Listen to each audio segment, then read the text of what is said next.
dari kabupaten lain kan sudah mulai Februari, kita baru 2 bulan. Jadi ini kita harus berpadu betul untuk melaksanakan program ini bisa juga sejajar dengan daerah yang sudah terdahulu dilakukan. Sesuai dengan instruksi Presiden, memang Koperasi Merah Putih ini harus terbentuk.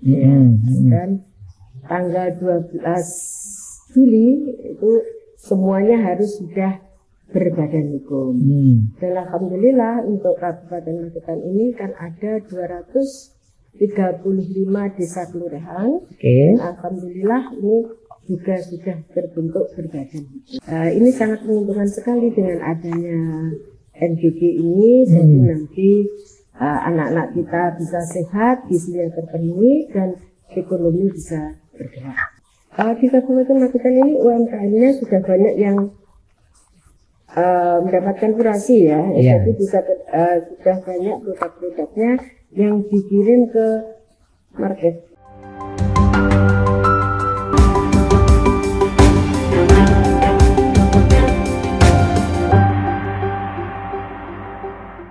Assalamualaikum warahmatullahi wabarakatuh. Salam sehat dan salam sejahtera untuk kita semua. Kembali dalam acara Gebrakan Sang Pemimpin bersama saya Tri Mulyono, pemimpin redaksi Tribun Jatim Network. Tribuners dan pemirsa harian Surya dimanapun berada, 2 bulan sudah pemerintahan Kabupaten Magetan berjalan lancar. Banyak hal yang sudah dilakukan untuk mewujudkan Magetan nyaman, maju dan berkelanjutan. Nah, untuk mengetahui apa saja gebrakan-gebrakan yang sudah dilakukan, saya sekarang sudah bersama orang nomor 1 di Kabupaten Magetan. Ibu Bupati Magetan, Ibu Hajah Nani Indang Rusminiarti MPD, yang akrab kita sapa Bunda Nani. Assalamualaikum warahmatullahi wabarakatuh, Bunda. Waalaikumsalam warahmatullahi wabarakatuh. Terima kasih atas waktunya, Bunda. Luar biasa. Baik, Tribuners. Bunda, tentu banyak hal yang sudah ingin dilakukan untuk Magetan ya, Bunda, begitu terpilih ya. Tetapi tentu ada skala prioritas yang ingin dilakukan tahun ini untuk mewujudkan Magetan yang nyaman, maju, berkelanjutan. Nah, bisa dijelaskan, Bunda? Prioritas-prioritas apa sih yang menjadi fokus di tahun ini nanti? Terima kasih, Mas. Perlu kita ketahui bersama bahwa saya dilantik menjadi Bupati Kabupaten Magetan ini pada tanggal 23 Mei 2025. Jadi ini pas 2 bulan ya, Bu ya? Ya, pas 2 bulan. Ya. 23 kemarin. Ya. Ini Juli berarti sudah 2 bulan ya. Oke. Kita mempunyai visi yaitu Magetan nyaman, maju dan berkelanjutan. Nyaman di sini bahwa masyarakat Magetan itu harus nyaman. Jadi setiap warga Magetan yang ada di Magetan ini harus nyaman dalam kehidupannya. Terus harus maju jangan sampai ketertinggalan dengan daerah lain, dan berkelanjutan artinya harus berkelanjutan meneruskan apa yang sudah baik di tahun kemarin harus kita lanjutkan di tahun-tahun berikutnya. Ini dari visi kami. Jadi apa ya? Kita yang baik ya lanjutkan ya, Bu ya. Yang buruk tentu kita tinggalkan. Gitu. Tapi Bunda, ini kan kebetulan Magetan memang sempat ada pemungutan suara ulang ya, Bunda ya. Sehingga baru 2 bulan ini bekerja, sementara daerah lain sudah bekerja 5 bulanan ya sebelumnya. Tapi punya cara, Bu, biar program-program ini tetap berjalan meskipun agak lambat gitu ya. Ada rencana untuk mengakselerasinya seperti apa, Bu?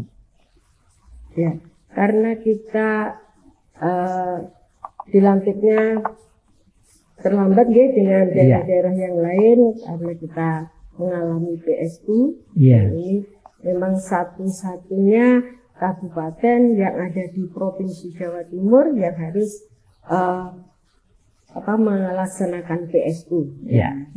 Jadi ini kita juga harus mengejar ketertinggalan yang sudah dilaksanakan oleh daerah-daerah lain, ini kita harus berpadu.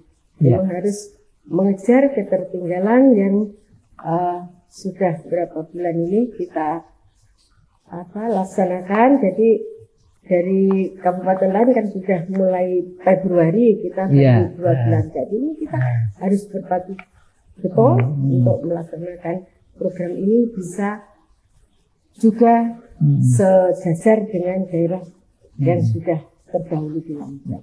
Bunda, saya lihat kemarin ketika Koperasi Merah Putih diresmikan Pak Prabowo, ternyata Magetan kan juga sudah mulai jalan ya, Bunda ya, Koperasi Merah Putih ya. Iya. Nah, bisa dijelaskan Bunda, seperti apa sih nanti harapannya untuk Koperasi Merah Putih ini? Ya, sesuai dengan instruksi Presiden, memang Koperasi Merah Putih ini harus terbentuk. Dan tanggal 12 Juli itu semuanya harus sudah berbadan hukum. Dan alhamdulillah untuk Kabupaten Magetan ini kan ada 235 desa kelurahan. Dan alhamdulillah ini juga sudah terbentuk berbadan hukum. Semuanya ya Bunda? Sudah. Luar biasa ya. Jadi semuanya sudah berbentuk badan hukum. Dan kemarin waktu launching di Klaten, Bapak Presiden juga menegaskan nanti selama 3 bulan ini harus sudah beroperasi. Jadi diberi waktu 3 bulan Koperasi Merah Putih ini harus sudah mulai beroperasi. Jadi ini kita nanti dengan dinas korporasi, dengan stakeholder yang terkait, kita ini mempersiapkan bagaimana nanti Koperasi Merah Putih ini bisa beroperasi. Ya. Bunda, selain Koperasi Merah Putih, ada juga program nasional makan bergizi gratis ya Bunda. Barangkali bisa disampaikan apa ya yang nanti bisa disinergikan Bunda antara program makan bergizi gratis ini dengan Koperasi Merah Putih. Perlu kami informasikan dulu bahwa di Kabupaten Magetan ini untuk makan bergizi gratis ini diperlukan SPPT-nya kurang lebih 30. Tapi alhamdulillah ini sudah berjalan 9 SPPT. Dan ini harus berkolaborasi memang dengan Koperasi Merah Putih. Jadi nanti dari SPPT tersebut bisa bekerja sama dengan Koperasi Merah Putih. Misalnya untuk bahan makanan yang akan dipergunakan di SPPT itu bisa bekerja sama oleh betul. Ini sangat menguntungkan sekali dengan adanya NGG ini. Jadi nanti anak-anak kita bisa sehat, gizinya terpenuhi, dan ekonomi bisa bergerak. Saya kira betul ya Bu ya, soal gizi ini kan kaitannya dengan sumber daya manusia ya Bu ya. Gizinya oke, kita harapkan sumber daya manusia kita baik gitu ya. Nah, di pemerintah kabupaten sendiri selain itu Bu, upaya apa sih Bu ya yang bisa dilakukan untuk meningkatkan lebih baik lagi sumber daya manusia di Magetan? Ya, khususnya sumber daya manusia di Kabupaten kita ini meningkatkan untuk kita perbaiki gizinya. Ya itu ya gitu ya. Yang kedua kalau untuk ASN ini harus integritas ya. Jadi ini untuk memperbaiki gizi ya, jadi gizi itu ya kita harus. Atau mungkin udah saya dengar kemarin kan rencananya Pemkab juga akan memberikan sejumlah beasiswa ya untuk para mahasiswa di Magetan gitu dalam upaya untuk meningkatkan sumber daya itu. Pelaksanaannya seperti apa Bunda sekarang soal beasiswa itu? Beasiswa ini kita peruntukkan bagi putra putri keluarga yang kurang mampu, yang terdaftar di data BPSN ya sekarang ya itu. Jadi beasiswanya ini kami peruntukkan bagi putra putri keluarga yang kurang beruntung. Dan unggulan lagi beasiswa bagi mahasiswa kedokteran. Ini sudah kita peruntukkan bagi keluarga yang kurang mampu, kurang beruntung, khususnya nanti di wilayah yang agak jauh dari perkotaan, khususnya yang mahasiswa kedokteran ini. Dan itu insya Allah sudah mulai jalan di tahun ajaran baru ini atau seperti apa, Bunda? Ya, nanti tahun 2026. 2026 ya, karena kan memang tahun ini RAPBD-nya sudah digedok, betul. Berarti kan APBD-nya sudah berjalan. Ya, jadi kita nanti untuk biasa khususnya kedokteran ini nanti kita anggarkan di tahun 2026. Kalau yang bukan mahasiswa kedokteran ini sudah berjalan. Sudah jalan ini ya Bu ya. Oh, oke. Jadi para anak-anak Magetan jangan khawatir ya Bu ya. Jadi Bunda akan menjamin mereka untuk bisa sekolah tanpa biaya ya Bunda ya. Ya, tentunya bagi keluarga yang terdaftar di data. Ya, ya. Bunda, di luar itu Bunda, kita tahu Magetan ini kan salah satu potensi terbaiknya itu pertanian ya Bunda ya. Pemasok sayur ya di Surabaya, di kota-kota besar itu. Nah ini untuk memastikan sektor ini tetap menjadi andalan, apa Bunda yang akan dilakukan? Ini kita Dinas Pertanian ini saya putuskan untuk selalu mempersiapkan pertanian yang ada di Kabupaten Magetan, khususnya ini sayur-sayuran. Memang Kabupaten Magetan ini terkenal untuk sayur-mayurnya yang luar biasa. Kita punya pasar khusus untuk sayur mayur. Oh ya, yang ini ya Bunda, sebelah depannya pendopo ini ya, alun-alun pasar itu. Ini pasar baru, pasar sayurnya masih ke utara lagi. Masih ke utara lagi. Itu khusus untuk sayur mayur. Oke. Pasar baru ini kan untuk lontong. Kalau yang khusus pasar sayur itu ada sebelah utara lagi. Jadi ini kelasnya ini ya, mempertemukan pemasok langsung para petani dengan pembeli buyer yang dari luar kota, begitu ya, Bunda.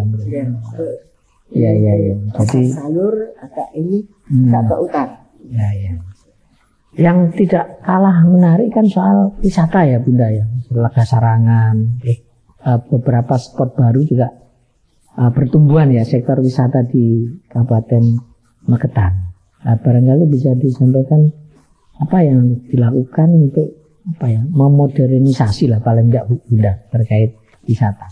Gimana menurut Bunda? Perlu kita ketahui bahwa Kabupaten Magetan ini punya unggulan pariwisata yaitu Telaga Sarangan. Iya.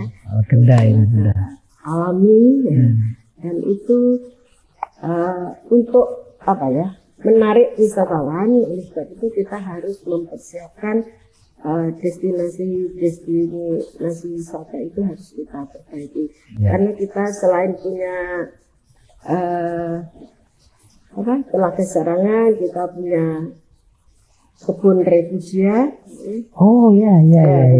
Tadi kita sempat mampir Bu di sana. Indah sekali memang. Punya Kampung Susu Lawu. Kampung Susu Lawu. Iya. Itu apa Bu? Di dalamnya sebenarnya apa isinya? Kalau yang Kampung Susu Lawu belum pernah ya. Kampung di mana di situ banyak peternak susu. Oke. Ya. Jadi di situ kita fokuskan untuk peternak sapi perah. Dan di situ juga nanti dari hasil susu selain dikirim ke Malang ya. Malang. Terus di situ juga ada olahan-olahan dari susu, yang itu juga sudah mengolah susu itu menjadi permen. Ya, jadi ini sudah masuk ke tahap hilirisasi susu ya Bunda ya. Iya. Sudah ada produk-produk dari susu itu sudah banyak sekali. Iya. Kampung Susu Lawu. Dan wisatawan bisa juga mengajak putra-putrinya untuk edukasi para susu gitu ya. Iya. Posisinya di mana Bunda? Kalau yang posisinya Sarangan. Iya. Sarangan itu memang termasuk di Kelurahan Sarangan itu. Jadi nanti kalau dari Telaga Sarangan ke Kampung Susu Lawu itu dekat. Oh ya, jadi sudah terintegrasi ya Bu. Ya. Wisatawan yang bisa tembus ke Mojosemi Forest Park. Nah, ya. Itu termasuk baru juga ya. Ya, Mojosemi Forest Park sudah lama. Tapi masih hampir sama deh dengan Susu Lawu, kampung Susu Lawu dengan Mojosemi Forest Park. Bisa terkoneksi nanti. Jadi Sarangan, Mojosemi Forest Park, nanti terus kampung Susu Lawu gitu ya. Jadi one stop ya. Destination lah kira-kira ya. Oh pakai. Jadi untuk masuk ke sananya pakai jeep, tidak disediakan sudah. Sudah disediakan. Itu ya saya kira yang upaya-upaya untuk memodernisasi wisata di Magetan ya Bunda ya. Kalau UMKM Bunda, karena ini kan dua hal yang tidak bisa dipisahkan ya. Kalau wisatawan banyak, kemudian beli oleh-oleh produk-produk UMKM, nah itu gimana Bunda yang terjadi di Magetan? Di Kabupaten Magetan ini UMKM-nya sudah banyak yang mendapatkan kurasi ya. Jadi sudah banyak produk-produknya yang dikirim ke market. Oh sudah ya ke marketplace ya. Bersama dengan Jogja. Jogja terus yang masuk ke Indomaret ini kita memang kita bekerja sama dengan toko modern itu harus bisa memasukkan produk UMKM di Magetan ini dimasukkan ke toko modern. Jadi dan kerjasama. Dan pemerintah kabupaten memberi pelatihan, mendorong mereka untuk belajar teknologi itu kira-kira begitu ya Bu? Iya. Sering pelatihan. Jadi tentang mutu gitu. Iya. Jadi selain memang melayani para wisatawan, produk-produk UMKM ternyata sudah membanjiri pasar di luar Kabupaten Magetan ya Bunda ya. Baik Bunda, saya kira banyak hal yang tadi sudah diharapkan. Tapi satu hal Bunda, saya ini juga ingin tahu Bunda ini kan dulu dikenal sebagai seorang guru gitu ya Bunda ya. Kemudian menjadi istri bupati 2 periode ya Pak Mantri ya Bunda. Kemudian menjadi wakil bupati dan sekarang menjadi orang nomor 1 di Kabupaten Magetan. Itu kita orang luar tuh melihatnya Bunda ini nggak capek ya gitu ya. Apa resepnya Bu untuk menghadapi begitu besar tanggung jawab sebagai orang nomor 1 di Kabupaten Magetan? Boleh berbagi resep Bunda? Apa rahasianya? Resepnya kita harus bersenang-senang ya, jadi tidak boleh bersedih hati. Jadi kita harus semua permasalahan kita hadapi dengan enjoy gitu. Dengan senyuman ya. Gitu. Jadi jangan terlalu dipikir dalam-dalam gitu. Jadi rahasianya. Tapi susah Bunda. Kan politik itu pasti ada intrik, ada pergesekan gitu ya. Caranya gimana Bunda ketemu mantan musuh ya, mantan politisi gitu. Tetap senyum aja gitu. Ya, kita harus memang perjalanan demokrasi harus seperti itu ya. Tapi kalau sudah selesai ya mari harus kita rangkul semuanya.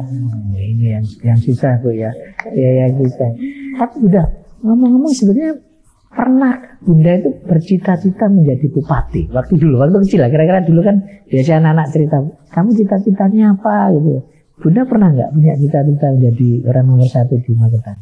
Cita-cita saya guru ya. Oh gitu ya. Saya guru ya. Dan memang terwujud ya Bunda ya. Sempat mengajar guru SD. Keluarga besar saya kebanyakan memang guru. Tapi apa Bunda yang membuat Bunda kemudian aku tak mengabdi yang lebih tingkatnya lebih level tinggi, apa yang kemudian Bunda memutuskan saya siap terjun di dunia politik dan ikut pilkada, apa Bunda? Boleh tahu nggak? Ya, dari pengalaman setelah saya mendampingi Bapak selama 2 periode, terus saya sendiri juga menjadi wakil bupati 1 periode, itulah yang mendorong saya akhirnya untuk maju di Tapi ada Bu, ada dorongan apa ya, faktor Pak Mantri atau memang apa ya, Bunda ingin apa gitu ya Bunda ya, dari pergulatan sekian tahun ini kemudian memutuskan jadi maju gitu Bunda, ada nggak? Banyak pertimbangan ya. Ya dari keluarga juga, dari saya sendiri juga, jadi harus kita pastikan lah. Iya, jadi tapi yang kuncinya tetap enjoy ya Bunda ya, dinikmati gitu ya. Yang dulu misalnya musuh harus kita rangkul ya. Jadi jangan ada di antara kita itu bermusuhan gitu.